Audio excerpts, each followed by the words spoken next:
Deborah, what have you got?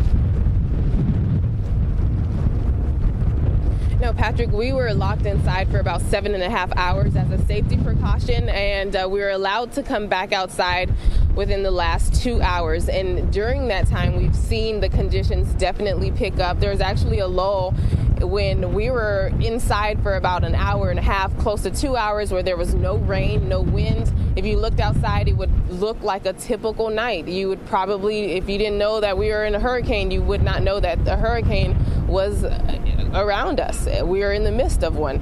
But now you can see how conditions have definitely picked up again around here.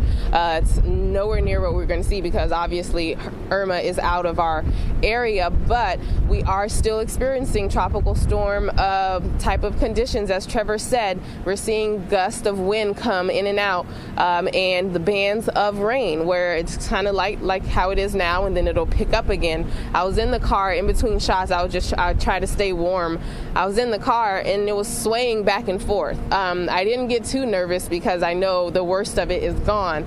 But this reminds me of what it felt like when we were out here yesterday. My days are starting to run together. Sorry, I've been up for like 14 hours now. But before Irma came through, this is what it felt like. The tropical storm winds, those gusts of 40-mile-per-hour winds that kind of, it pushes you over a little bit. I definitely have to keep my feet planted so that I don't sway too much.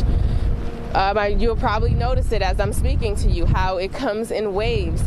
You see this gust of wind right now. I kind of have to hold myself. Our photographer is holding on to the camera to make sure it doesn't move so much. And that is why it's so important that you guys do not get on the roads right now.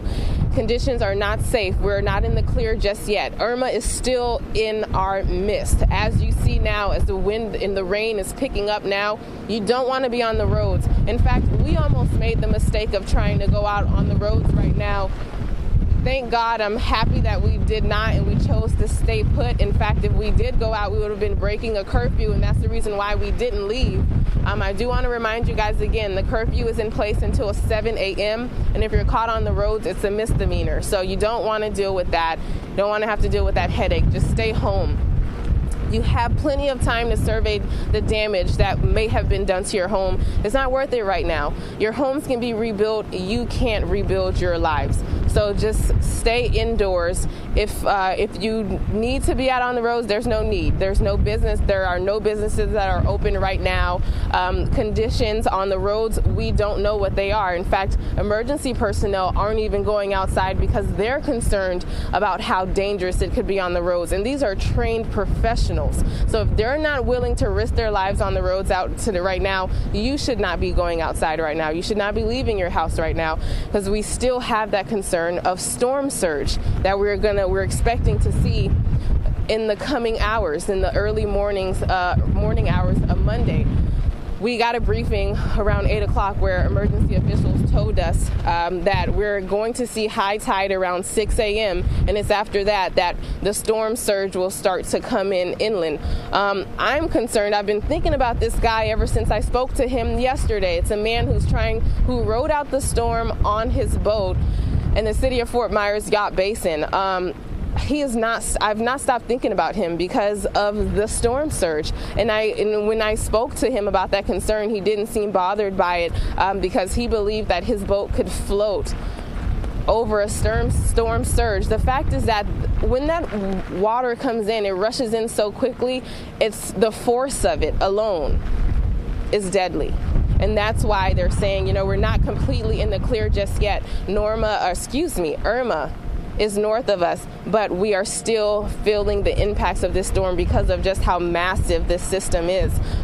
You see, as I'm speaking to you, it comes in waves, like I was saying. You see the gust of wind, and the rain will pick up a little bit, and then it'll die down a little bit. You don't want to be on the roads in this condition. There's no need to be on the roads in these conditions. Emergency officials are urging people, if you don't have a critical need, don't call 911. Unfortunately, they're getting too many phone calls with non-critical issues. They're non-emergency issues with people that just have questions. That's getting in the way of people who actually are in need of assistance. Unfortunately, even if you are in need of help, No one can get to you right now because, as I was saying earlier, the conditions on the roads is just unknown, and EMS is waiting to see. Once daylight breaks, they'll be able to survey the damage and see just how bad the conditions are. And they have the equipment. They have big trucks. They can get through, high levels of water. Your vehicle may not, and it's not worth you trying to do so. So they're saying they may not be able to get to people as soon as some may have expected, because they do have to survey the damage and the conditions of the roads. The first thing they're going to be doing is clearing out the roads to hospitals, fire stations, any type of emergency operations. They want to make sure that they can help people. They want to make sure they can get in and out of hospitals quickly. Another thing they're going to be doing first thing in the morning is checking on the integrity of our bridges. That's important because we are connected. We are pretty much separated by so many different bodies of water in our area, and that's why people love living in Southwest Florida. But our bridges are important for us to stay connected, Fort Myers to Cape Coral and all over. And that's what they're going to be doing tomorrow, making sure that the bridges are safe so that they can get to and from, and also you can get to and from safely once it's okay to drive on the roads. Again, I've said this already, but I do want to reiterate, there is a curfew in place for people in Lee County. It went in place at 8 p.m. today. It's in effect until 7 a.m. We're told that that curfew will be in place now until officials lift it. So you can expect again tomorrow night that a curfew will be enacted at 8 p.m. through 7 a.m. If you're caught out on the roads, it's a misdemeanor. So just stay inside. The main concern right now is with storm surge. It's not going to be as bad as we previously expected, what emergency officials thought was going to happen. They thought that we might see 10 to 15 feet of storm surge in coastal areas. Right now it seems as though it might be less than that, but it's still unclear exactly what it will be like. We don't know how high it's going to be. Nature is unpredictable, as we see with Irma's path. We didn't even think we were going to be in a direct hit, and last minute the track changed, and everyone geared up and went into emergency mode, and that's good. All day today, emergency officials, county officials were saying how they're just happy that people heeded their warnings to evacuate. There are over 22,000 people in shelters as of yesterday. So they're happy that people did do everything that they could do once we realized that it was going to be critical for our area, but we're still not in the clear yet. So if you can do so, stay put wherever you are. If you do need help, if you're in a dire situation, I spoke to one of the people working with United Way. They're helping kind of take some of the 911 calls that are not as serious so that they can clear up some of that traffic, so that emergency officials can talk to people who are in dire need of assistance. Now, they're saying if you're worried about not having power, don't call 911. Patrick has said this several times in our broadcast, there are over 3 million people across the state, 350,000 here in our area that are without power. You're not alone. Don't call 911 if your only problem right now is the fact that you are without electricity. They only want you to call if you're in dire need of help. Unfortunately, no one will be able to get to you now, but they will put you as a priority once they do send EMS out onto the streets. And don't wait until the last minute to call for help. If you find yourself in a situation where you see as though it could get critical soon, call as soon as you can. Again, the big concern is going to be the storm surge. If you're living in the coastal area, if you're in evacuation zone A, if you are in evacuation zone B, this is still a concern for you guys. Please be careful. Listen to what we're saying with the warnings. Pay attention. I saw a video that someone posted from Fort Myers Beach, and it looks as though the beach is gone. All that water is going to come back, and when it rushes back in, that is the concern. You may not even have time to react, and so people are able to walk along the beach there, where there would typically be about 3 feet of water. That water is going to come back, and that is the concern right now. So, guys, we're not in the clear just yet. Fortunately, Irma was not as strong as she was as we anticipated, but there's still a lot of damage across our area, especially in Collier County. We're keeping all of those people, all of those families in our prayers, guys, because we're not through this just yet. So we're going to stay out here. We're trying to keep you all updated with as quickly as we can. Again, the emergency officials here won't have an update for us until tomorrow morning because they are going to have their meeting at 7 a.m., I believe. It's either 7 a.m. or 8 a.m. And after that, they will brief us on what their plans are. Right now, they're going into their response mode. They're going to be going out, checking out the roads, getting to the people that have called them already today in dire need of assistance. We were told around 8 o'clock tonight that they have about 40 people on hold. That's 40 people who called 911 for help, but they weren't able to get to them. And they warned many people before Irma came our way that if you were in a mandatory evacuation zone and you chose to stay, unfortunately, you will be on your own for a few days until they can get to you, because those areas may be more critical. It may be more difficult to get through those roads.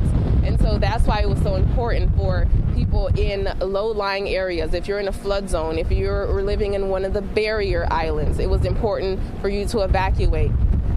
But we haven't been hearing, I haven't, excuse me. I'm not sure if you guys have been able to get in contact with anyone, say anyone in Pine Island or someone that was in evacuation zone A. The last family I've been speaking to that decided to stay on Pine Island, the last they told me was that they were safe, but they did get a little wet. I'm not sure what that means. When I spoke to them, I know that they did put up shutters on their home, but they're saying that they're a little wet. So to me, that means that water entered their home and they're starting to see some flooding. So guys, this is still a serious situation.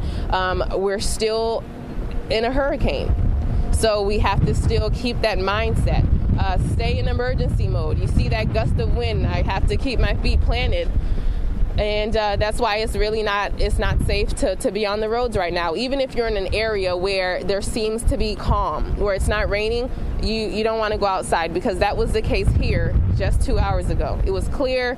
I thought we were okay. And in fact, we were inside just wondering why they couldn't unlock the doors, because we thought we were fine to go outside, that it would be safe. But as you can see, conditions change quickly because we are still in this storm. So stay with us. We're going to continue to update you with information as quickly as we get it. I'll relay it back to you. But for now, I'm going to toss it back to you guys. We're live in Fort Myers. Deborah Souverain, Fox 4, in your corner. Deborah, it's meteorologist Trevor Adams. If you can still hear me, I do want to ask you one quick question. We've been talking about the fact that people have been, anxious to get back outside. Lots of questions coming in on Facebook and social media about, is it safe to go outside yet? And we've been saying no. I just want people to hear from your perspective. What does it feel like to have to be outside right now? Honestly, it's not fun. I'm doing this because it's important to me, especially, to get this information out to everyone.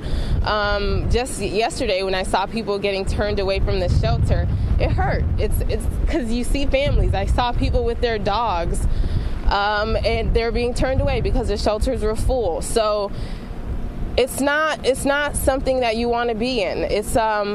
Luckily for us, we're fortunate enough to be in one of the safest buildings in Lee County. I am fully decked out in rain gear, so I'm not getting wet, but it's cold out here. The wind is blowing. It's not something that you want to experience, honestly, and that's why we're doing it, so that you don't have to. So just kind of take heed to what we're saying. But Trevor, it's not a fun experience. Right. And that's the point that I think I really wanted people to hear, is that you actually have some permission to be outside because it's your job to bring us the information. And we're really thankful that you're able to do that.